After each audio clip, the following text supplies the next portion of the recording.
Okay, so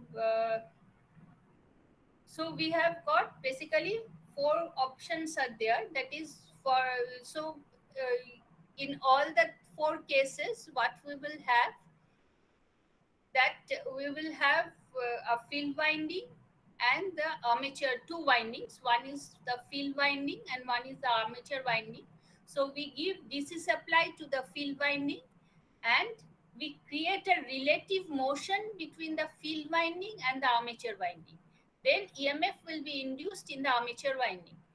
So the EMF is induced because of the relative motion between the two windings. So we can go for any of the options. That is basically we have four options. That is either we can have a cylindrical rotor construction and put the armature on the stator, or field on the rotor, or we can have the cylindrical rotor with field on the stator and armature on the rotor, or we can have a salient pole construction where either we can have armature on the stator and field on the rotor, or we can have the field on the stator and the armature on the rotor. Any of the, any of the construction if we follow, we will have a EMF induced in the armature winding, and the EMF induced will be alternating in nature. Now, what happens in case of DC machine? The DC machine, we want a DC output, not the alternating output. So DC machine, this armature winding is connected to the commutator segments and brushes are placed in this interpolar zone. Now this commutator, and when you go for the commutator machine, you will see that basically the commutator and brush assembly acts as a mechanical rectifier. What will be the voltage available between the brushes, that depends on the relative speed between the brush and the field.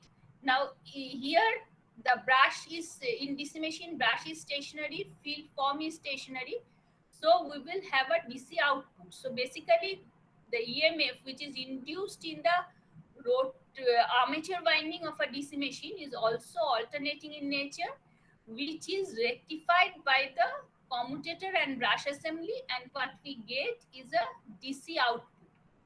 Now in case of DC machine, as to get the DC output is our objective, so we do not have any alternative. We have to go for this construction, because in case of cylindrical rotor, we cannot have this commutator action. Similarly and if we go for this construction, that is if we put the armature on the stator and field on the rotor, in that case the EMF which is induced is alternating, then we have to rectify it by some other means to get the DC. So the simple construction of DC machine, that is we are getting direct DC from the terminal, that is not possible. So in case of DC machine, we always follow this construction. But when we go for the alternator or AC generator, then basically these three machines, in any of these four machines can be used as single phase AC generator. Basically in this DC machine also, if the commutator and brush assembly is replaced by slip ring and brushes, then we will have a alternating output. And here simply directly from the stator terminal, we will get the alternating output. However, we do not use single phase generator.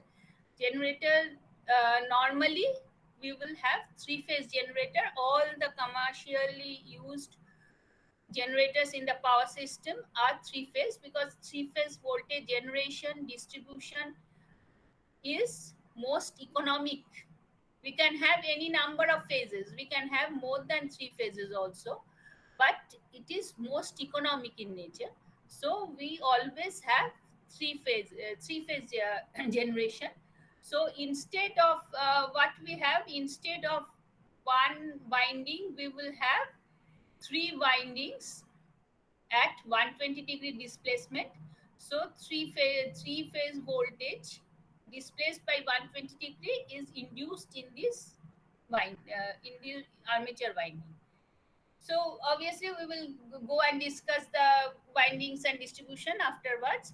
But now what I am mentioning is that in case of AC generator, we are not having a commutator and brush assembly for rectifying. So there is no limitation that we should go for this particular construction. So we can have either cylindrical rotor or salient pole construction, or we can have put either the armature on the stator or field on the stator. Now actually, if we place the armature on the stator and field winding on the rotor, we have certain advantages. What are the advantages? Now our armature winding is a high power circuit. The current rating will be high, the voltage rating will be high. Now this winding, if we place on the rotor, then as this winding is rotating, so it is subjected to centrifugal stress and mechanical vibration.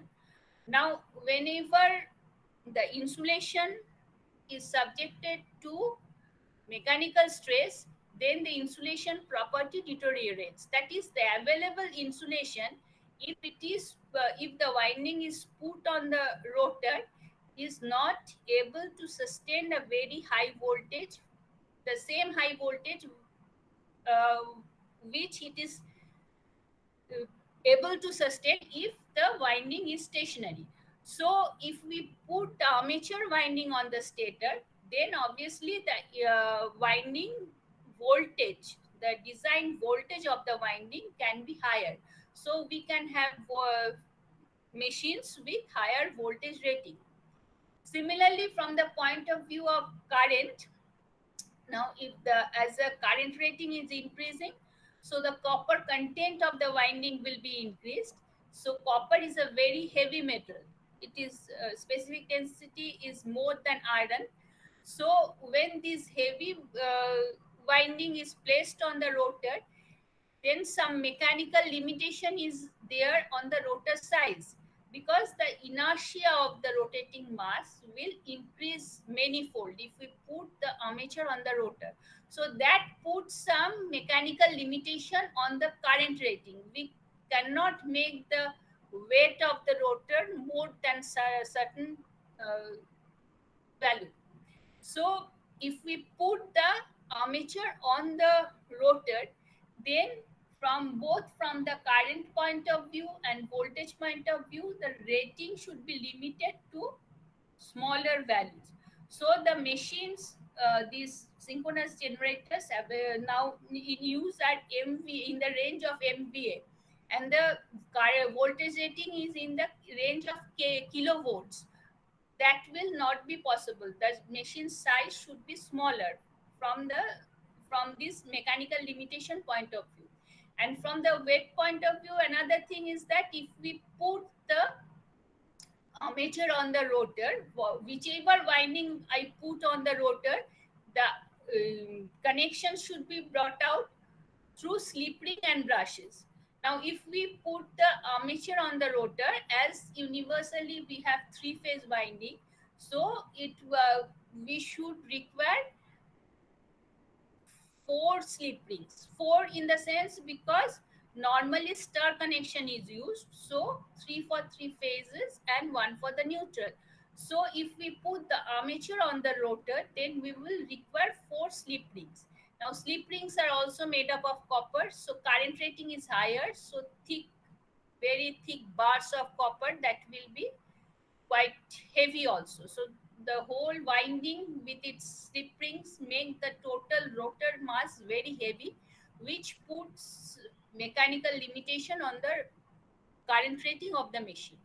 On the other hand, if we just reverse the construction, that is, we put the field on the rotor and we put the armature on the stator, then now armature is stationary. So we can brace the armature winding within the stator slot very firmly, and the insulations are not subjected to mechanical vibration and centrifugal stress. So insulation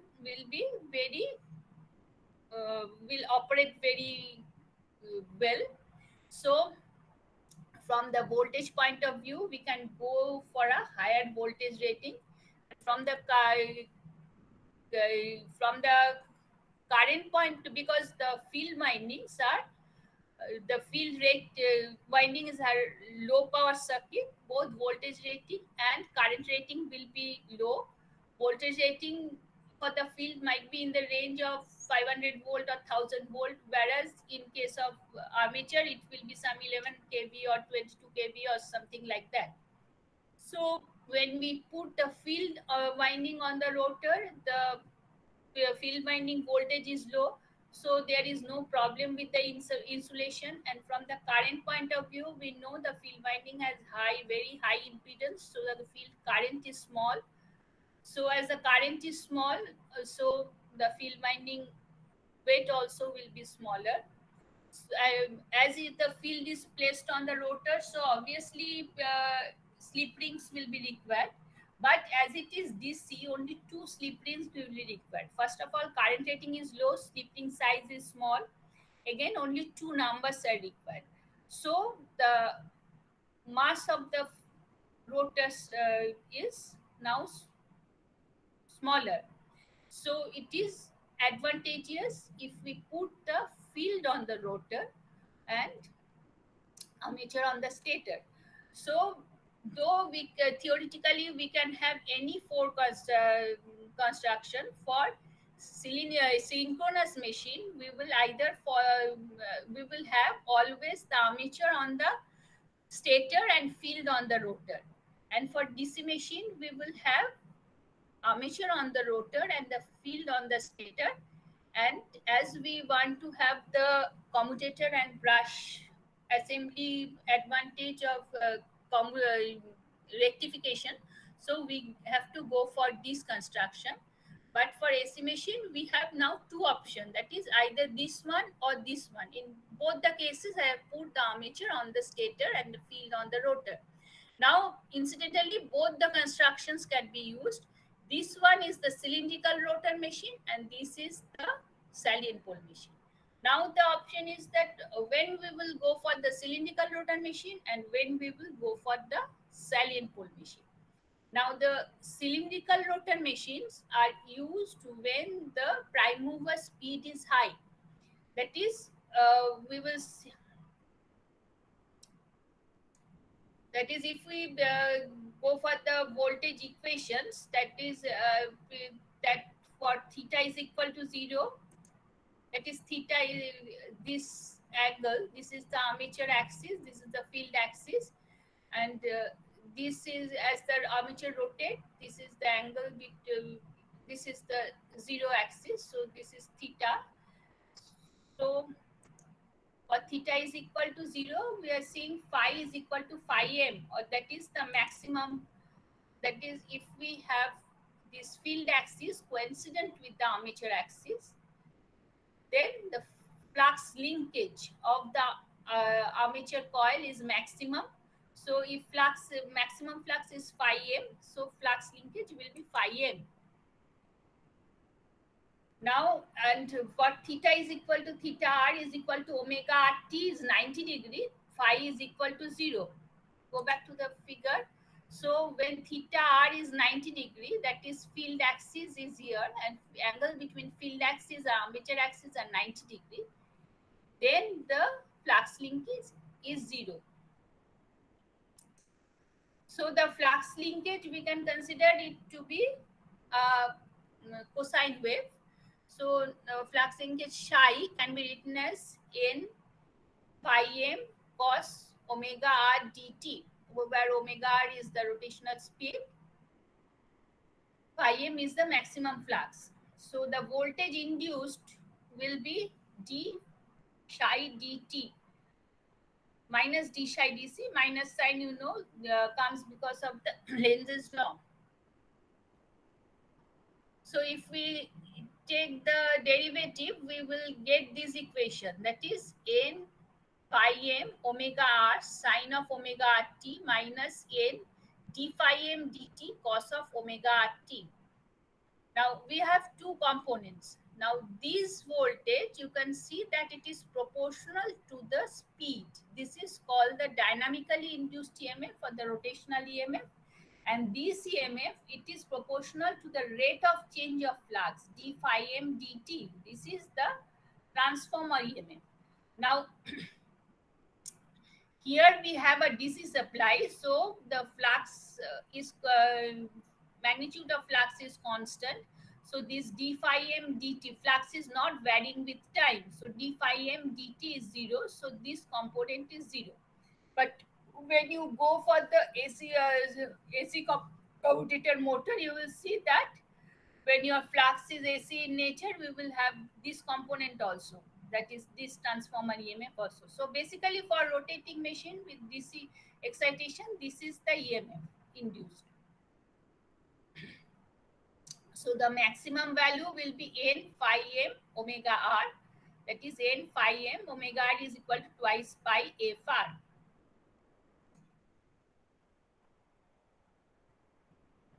Now let us consider that how the frequency, that is fr, is related with the rotational speed. Now consider, I have just drawn the construction similar to a DC machine. It is easier to, just because it is easier to visualize. It is applicable to all the other three type of construction also. Now let us consider theta m is the mechanical degree, and let us define the theta m as the mechanical degree, theta r as the electrical degree. Now for two-pole machine, what happens? You see, for two-pole, this is a two-pole machine. For two-pole machine, basically if we move from this point to this point, that is 180 degree mechanical degree, then the polarity of the flux is changing from north to south. That is, electrical wave is also moving 180 degree. So for two-pole machine, the mechanical degree theta m is equal to theta r. But if instead of two pole, if we have four poles, then what happens? See that as we move for 90 degree, 90 mechanical degree from this point to this point, then actually this figure north south is after, this is north, then south, then north, then south. So from this point to this point, as we move through 90 degree, the electrical wave will change sign from north to south. That is, electrical wave will move for 180 degree. So for four-pole machine, 2 theta m is equal to theta r. So in general, P by 2 theta m is equal to theta r for p-pole machine. Now if we differentiate, P by 2 d theta m dt is equal to d theta r dt. Now d theta m dt is the speed of the machine. So this is omega m is equal to, and d theta r dt is omega r. So this is basically the frequency. So omega m is twice pi nr, where nr is the speed of the rotor in RPS, and omega r is twice pi fr, where fr is the frequency of the induced EMF. You can note that the dimensions are same, both are revolution per second. This speed, and the hertz is also basically revolution per second. So basically the frequency of the induced EMF will depend on the number of poles. So if we, and this speed nr, speed will depend on the speed of the prime mover. Now, what are our prime movers? You have studied the mechanical engineering. So basically, we broadly we can categorize as steam turbines and water turbines. Now, steam turbines are high speed devices. So the synchronous machines which have steam turbines, as in case of thermal power plants, nuclear power plants, so speed of the prime mover is high. So if we want a constant frequency as the bus, so the frequency is constant. So if the speed is high, number of poles will be low. So in case of machines where we have steam turbines, this number of pole will be low, either 2, 4, maximum speed, normally 2 or 4.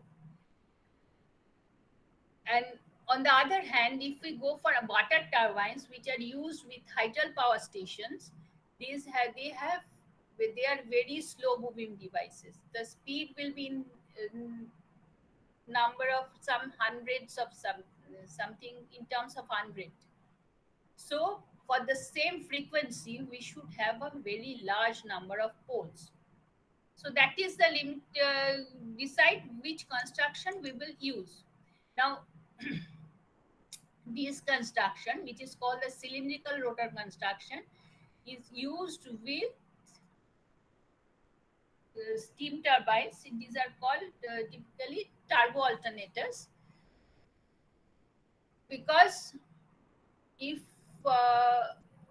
this as this rotor speed is high, so say we have a that from this equation we can see that you can put the values. That is, if we want to have a 50 hertz supply, as in our case, in that case the speed in terms of rpm, because we are most familiar conversant with this rpm, for two pole machine will be 3000 rpm.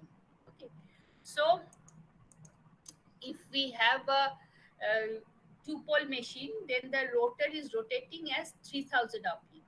Now, if this high speed rotor, if we go for this silent pole construction, then the rotor will look like this. Now, when this type of a construction is rotating at a very high speed, then it will have a very high windage loss, and and there mechanically this structure is also weak. It has mechanically there is probability of mechanical failure. Instead of that, if we go for this type of cylindrical rotor structure, then it is much mechanically much more stable. So when the number of poles is small, then we will go for cylindrical rotor construction. So these are typically called turbo alternators, used with steam turbines. On the other hand, when we go for hydel power station, where we use the water turbines, there uh, what will happen? The speed is very low, so to maintain create a voltage of certain frequency, we will require large number of poles. Now, if the number of poles is large, then just from common sense, you see that how we create the pole here in the cylindrical rotor. Basically, we will have deep slot in these two regions, so that winding is wound in this region. So the prominent pole will be created here, north and south. So it is obvious that if we want to create a very large number of poles for cylindrical rotor construction, that is physically not viable. It might be this is two pole. For four pole, obviously we can have windings here and we can have typical four poles. So this is more convenient if we use cylindrical rotor for two or four pole, might be for six pole machine, not more than that. But if you this for this alternator, my hydro alternator might be we require for large number of poles, might be 18 or 20 or something like that. So that is not possible to wound on a cylindrical rotor structure.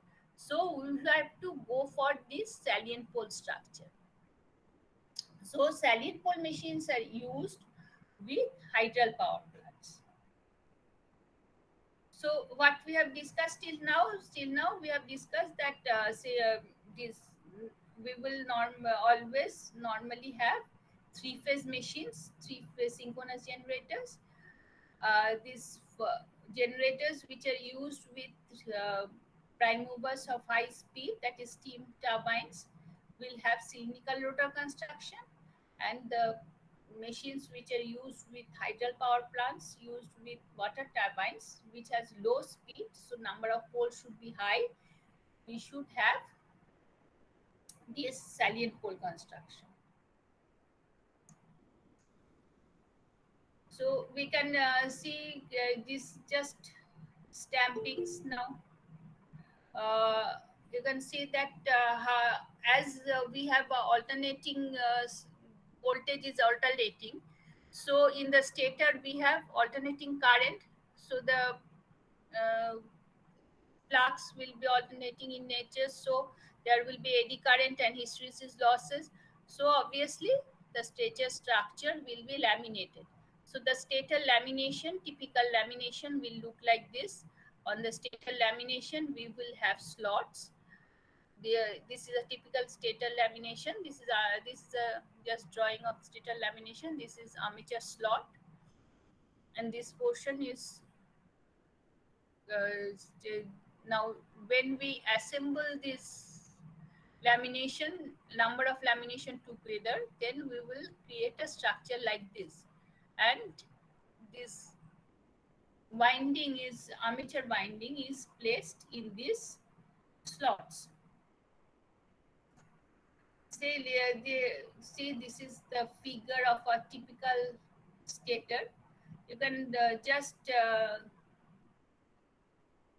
feel that how large it is, because this man is doing some maintenance work and he is sitting inside the board, stator board. So it is these machine sizes are huge. These are the winding end windings you can see. So typically these slots of this rotors, cylindrical rotor machine, rotor slots will be distributed like this. This is for two-pole machine. We will have slot in this two region, and this winding will be wound like this, and north and south will be created. And this is for a four-pole machine. When assembled, the rotor, cylindrical rotor will look like this. Now, one thing that cylindrical rotor, this depth of these rotor slots are quite large, because that number of field turns are quite high, because field will have high resistance and high inductance. So number of turns will be high to accommodate the field winding. We require some space. Now if the slots are not deep, then number of slots will be large, then this field region, this region will become smaller. So the slots are quite deep. Now as the rotor slots are quite deep, now normal in case of normal construction of the machine, what you have seen, in case of induction machine there is a hole in the center. Here I have not drawn any hole. Here you can see the shaft hole, because for cylindrical rotor machine this shaft bore is not there. It is the stator's rotor lamination will look like this. Now these laminations are assembled to make a rotor structure like this, and the shaft is in two sections, and this is two sections are connected on both sides. There are certain mechanical arrangement which that mechanical details we are not going, but there is no thorough shaft. In case of induction machine, DC machine, we have a thorough shaft, that there is a shaft hole and the shaft will pass through the rotor. But here the shaft is in two pieces, and these two are connected on the both sides of the laminated rotor. Now, one thing theoretically, uh, why we laminate a machine? We laminate a machine to reduce the eddy current and hysteresis losses. But in case, and so that's why we have to laminate the stator, because stator we have alternating current flowing, so flux is alternating, there will be eddy current and hysteresis loss. But if we strictly think about the rotor has a DC supply, so the flux with respect to the rotor is not changing. So there will be no, their normal steady state operation. There will not be any eddy current and hysteresis. Then whether the rotor should be laminated or it should be solid? Now, theoretically speaking, it can be made solid, but actually, from practical point of view, it is not practicable to make a solid mass, because this is a huge mass. So it is not practical, because there will be it is very there will be many imperfections if we go for that. So the later rotor is made up of thick stalks. We should not call it lamination, because it does these are not as thin as the stator lamination, thicker than the stator. This is fabricated stalks which are assembled to make this solid mass, and then the two uh, pieces of shaft is connected on both the sides. And another thing is that what should be the diameter and the length of the armature. Now, when you go for machine design, you will see that the output from a particular size, more machine size, that is defined by d square L product. That is what will that output of a machine is proportional to d square L, where d is this diameter, this diameter,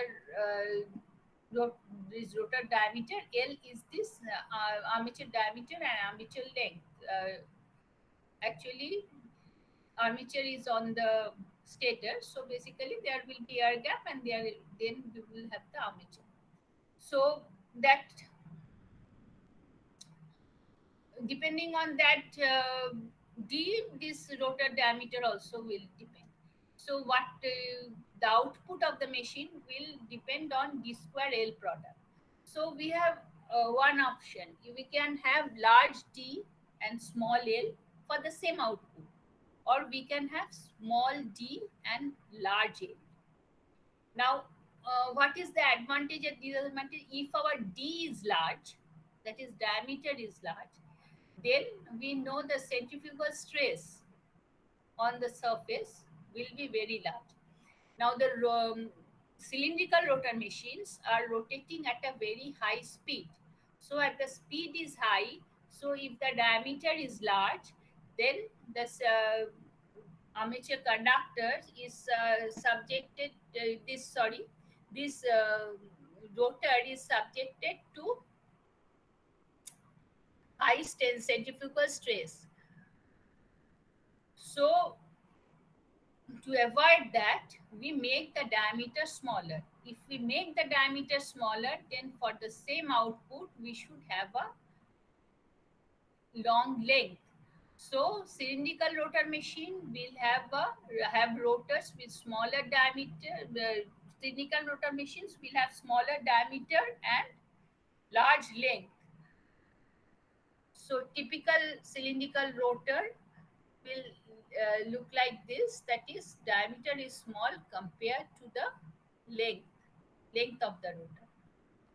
On the other hand, if we go for the salient pole machine, salient pole machine, what is salient pole machine? We have seen that the speed of the prime mover is low, so it is rotating at a lower speed. So the problem of centrifugal stress on the surface is not there because the speed is low. The centrifugal stress will be automatically lower, and so we can go for larger diameter or smaller diameter. Now, which should be our option? Now here we should have a large number of poles to make this particular frequency. Depending on the speed, we have large number of poles. Now, the cylindrical rotor construction, now say look into this figure. Here you have 1 2 3 4 5 6 7 8 9 10 11 12 poles are there. So when we have to accommodate this large number of poles, obviously if we go for larger diameter, that will be simpler for constructional point of view. Because if we have smaller diameter, these poles will be we will not get enough space to place these poles. So to accommodate the large number of poles, for and as the prime mover speed is low, there is no problem with centrifugal stress. So we go for larger diameter, and as the diameter is large, so automatically length of the armature will be smaller. So if we compare, now this is the figure of a typical salient pole rotor. So this is, I think, a 8-pole rotor. One, two, three, four, 5, 6, 7, 8-pole rotor, and you can also see the size because the man is standing there and almost of that height. That is, this diameter is almost 6 feet. Then we will have that huge armature, so that machine will be huge. So if we compare the salient pole rotor and cylindrical rotor of same rating, the salient pole rotor will have a very small length and large diameter, look like a disc like this. And this cylindrical rotor will have a small rotor and a small diameter and a large armature length. So for the same rating, the rotor construction will look like this. Now for the as I have told that for cylindrical rotor, the rotor is it is not possible. Theoretically, it is possible to make the rotor solid, but practically it is not practicable. So it is made up of thick stalks which are assembled to form this structure, and two pieces of shaft is connected on both sides. In case of silent pole machine, we can have a thorough shaft. And the thing is that what about the poles? This is a irregular structure, the salient pole construction. So, and we have concentric windings here. So it is obviously we cannot have a solid structure. So the only regularity is that individual poles. These individual poles are similar to each other. So individual for salient pole machine, this is a particular individual pole which will be connected to this construction, which is called the spider, by bolted to this construction. Now these individual poles are normal is not solid. Again, it is to make it solid is constructionally not very convenient. So it is laminated. This structure is laminated. These laminations are assembled, then bolted to make this particular pole, and this unit is bolted to this spider, and then we have the winding, field windings. So uh, what happens when we go for details, we will see that normally in the field structure there is no eddy current and hysteresis loss. So this laminations, it is not very required to laminate the winding, and so but why this synchronous machine has always when it is in transient state, that is due to some disturbance when the rotor and the armature reaction field are speeds are slightly different, then there will be EMF, this EMF induced in this rotor structure due to ADMF will be induced. Now, in case of cylindrical rotor machine, in the huge structure, rotor structure, the ADMF which are induced whenever the speed is slightly different from the synchronous speed, that is sufficient to damp out the oscillations. So the solid, almost solid body of the cylindrical rotor machine is sufficient, have sufficient ADMF induced to damp out the oscillations. But for the cylindrical salient pole machine, as I told, these pole structures are laminated. So not whenever there is a speed difference between the rotor and the synchronous speed, so there will the EMF which is uh, induced in the laminated structure is not sufficient to damp out the oscillation of this huge structure. So normally damper bars are there. What are the damper bars? On this surface, whole surface, there will be slots and bars will be there, copper bars which are uh, shorted on both sides. These are called damper bars. That is similar to the squirrel cage winding of an induction motor. So when the machine is running at synchronous speed, then there is no EMF induced in the bars, so there is no function of the damper bars. But whenever there is a speed difference, whenever there is a transient, then current will be induced in the short circuit, current will be circulating in the short circuited damper bars, which will damp out the oscillations. Now this portion, if we have time, we will discuss in details. This is the very basic of construction of synchronous machine. This is why actual construction is very much complicated. So unless you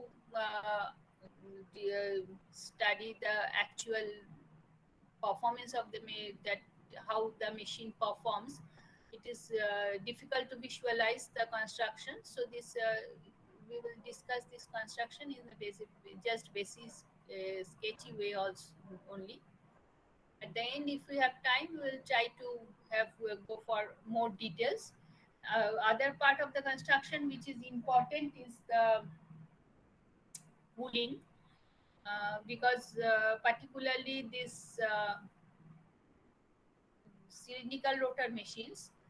The cylindrical rotor machine, what happens is that as the length of the rotor is very large, then it is very difficult to cool the rotor, because normally how the machine is cooled, that coolant is entered through one end and it will go out through the other end. Now, actually, if the length is quite large, it is very difficult to cool. So, the cylindrical rotor machines require very special type of cooling arrangement. That is not the problem here, because their length is not large. So, it is easier to cool this machine. So, in brief, we will discuss the cooling in the next class.